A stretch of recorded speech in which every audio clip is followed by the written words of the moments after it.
Salutations à toutes et à tous, ici Romain le Phocéen, très content de vous retrouver aujourd'hui pour une avant-première en vidéo avec un produit high-tech. Et ici, simplement, j'ai testé en avant-première le OnePlus Nord 2. On va simplement voir s'il est intéressant ou pas avec mes premières impressions, mais surtout, nous allons voir vraiment en fait ce que OnePlus propose en termes de stratégie marketing, etc. Bref, maintenant que cette introduction est posée, je vous propose la suite de la vidéo juste après le petit générique. Allez, c'est parti.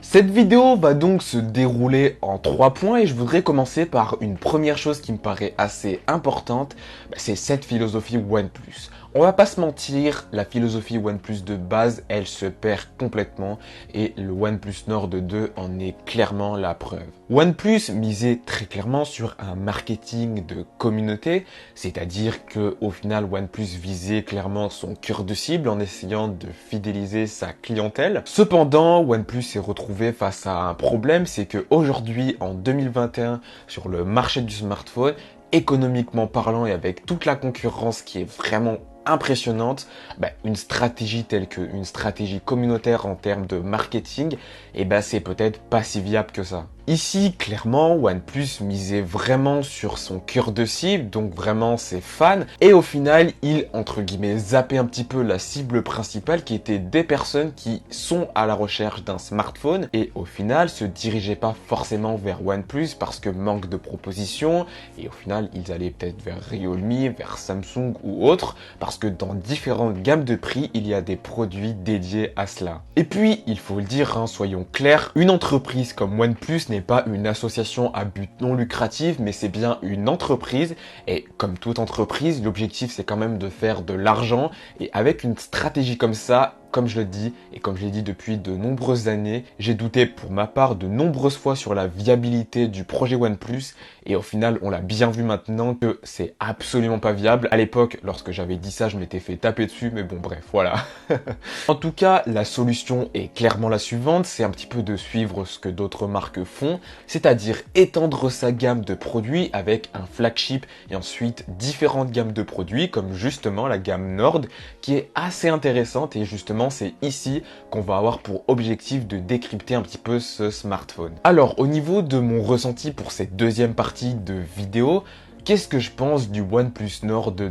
Alors l'objectif c'est pas de vous faire un listing de la fiche technique etc, mais on va surtout se poser une question qui me paraît majeure. Qu'est-ce que recherche un consommateur qui souhaite mettre entre 300 et 400 euros dans un smartphone? Forcément, la première chose, il recherche tout de même un bel écran, ça me paraît logique, mais OnePlus a fait largement le travail à ce niveau-là, donc c'est check pour moi. On a un écran OLED Full HD avec un taux de rafraîchissement à 90 Hz. On a une calibration qui est presque impeccable. Donc pour le coup, là, OnePlus, pour moi, c'est un premier point qui est réussi avec le Nord 2. Deuxième attente que beaucoup de consommateurs ont à ce niveau de tarif, c'est forcément un smartphone qui est performant. Pour le coup, encore une fois, là, c'est largement à la hauteur de la gamme de prix. Le MediaTek Dimensity 1200, qui est le processeur le plus puissant de chez MediaTek, est pour moi une belle référence. Vraiment, j'ai été assez choqué de voir que MediaTek arrivait maintenant à faire des processeurs aussi qualitatifs en termes de performance. Et pour le coup, oui, c'est vraiment une valeur sûre. On n'est peut-être pas le meilleur, mais ça suffira largement pour plus de 90% des utilisateurs qui recherchent un smartphone performant sur le court et moyen terme. Le troisième point, forcément, c'est une expérience utilisateur qui est simple. Et là, pas besoin de vous dire, OxygenOS, c'est vraiment simple. C'est pas mon software préféré pour ma part, mais on est obligé de dire que clairement OnePlus a un software qui est réellement simple et agréable à l'utilisation. Donc pour le coup, pareil, troisième point, il est check. Le quatrième point, c'est évidemment une bonne autonomie et pour le coup, malgré le fait que je pense que ce soit subjectif, l'autonomie de ce OnePlus Nord 2 reste pour moi largement à la hauteur. Après, je vais être très sincère avec vous, en quelques semaines, c'est impossible de juger de l'autonomie d'un smartphone sur le moyen terme, mais en tout cas, à court terme, l'autonomie est largement à la hauteur. Regardez évidemment peut-être d'autres smartphones de chez OnePlus si sur le moyen terme ça arrive à tenir avec des reviews sur le long terme. Mais en tout cas avec le OnePlus Nord 2, pour ma part, je n'ai pas été déçu au niveau de l'autonomie. Donc pour moi, ça reste un point qui est largement validé. Et le dernier point, et donc le sixième point, c'est évidemment une bonne qualité photo et vidéo. On n'attend pas évidemment à cette gamme de prix que ce soit parfait, mais au moins à la hauteur de la concurrence. Alors au final, je vais être très sincère avec vous, pour moi je valide pas forcément ce point-là. Je trouve par exemple que l'ultra grand angle n'est pas forcément de très bonne qualité. Ça reste pas mal, certes, si vous passez par la case retouche également, vous allez ici avoir aucun réel gros problème, mais pour moi c'est quand même pas le meilleur photophone dans cette gamme de prix. Forcément OnePlus a toujours eu ce petit défaut là, que ce soit la photographie ou la vidéo d'ailleurs, mais surtout la photographie.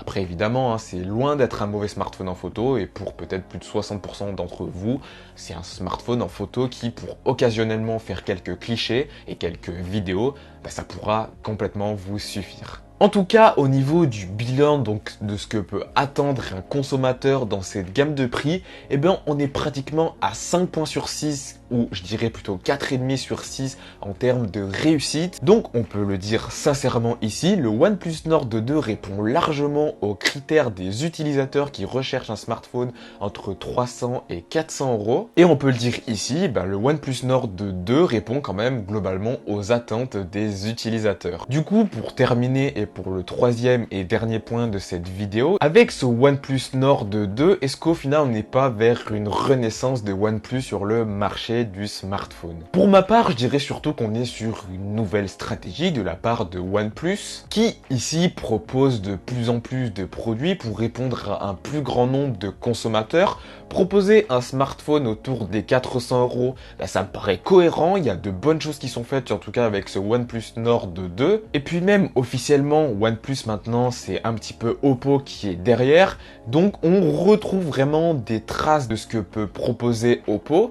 Et ça reste quand même globalement en termes de gamification assez cohérent, malgré le fait que je ne recommanderais pas des smartphones pas chers chez OnePlus, autant les voir chez la concurrence. Mais un OnePlus Nord 2 est largement recommandable en 2021, il reste une très belle proposition et ça correspond parfaitement avec la gamification chez OnePlus. Après, c'est quand même difficile de parler de renaissance de OnePlus parce que le OnePlus de base pour moi aujourd'hui en 2021 et même peut-être en 2020 est définitivement mort. Et OnePlus souhaite simplement proposer une vision plus classique du smartphone et de sa marque de produit en proposant, comme j'ai dit, une gamification complète de smartphone pas cher à smartphone bien plus cher en essayant avec son flagship de vendre le Nord 2 par exemple et toutes les gammes en dessous de ce téléphone là. Mais les discours marketing etc c'est bien beau, mais est-ce que vous sincèrement vous serez prêt à craquer pour ce OnePlus Nord 2?